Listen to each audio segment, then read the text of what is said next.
مشکلات چې په سړی راشي نه الله مرتبه ورکوي. نو ښه چې د طائف سفر ختم شو امام الانبیاء ورته وی وستله د معراج سفر در کوم اسمانونو ته دې راغواړم.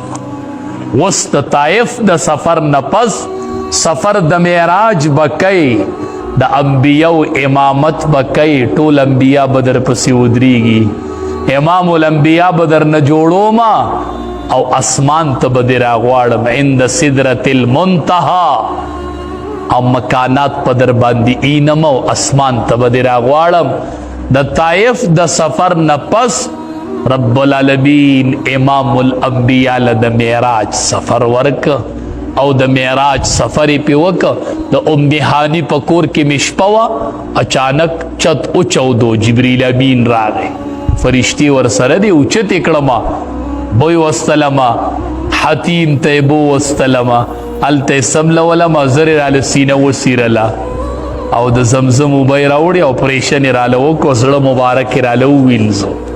معراج سفر به کوي، د انبیاو امامت به کوي، مختلف مراحل به توی کوي چې استعداد در کې پیدا شي.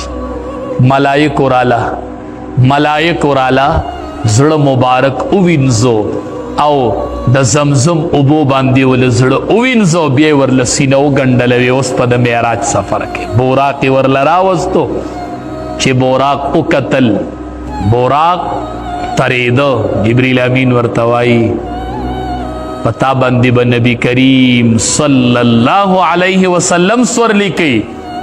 هغه بوراق چې په هغه باندې خوله راله، ټول وجود یې خوله شو.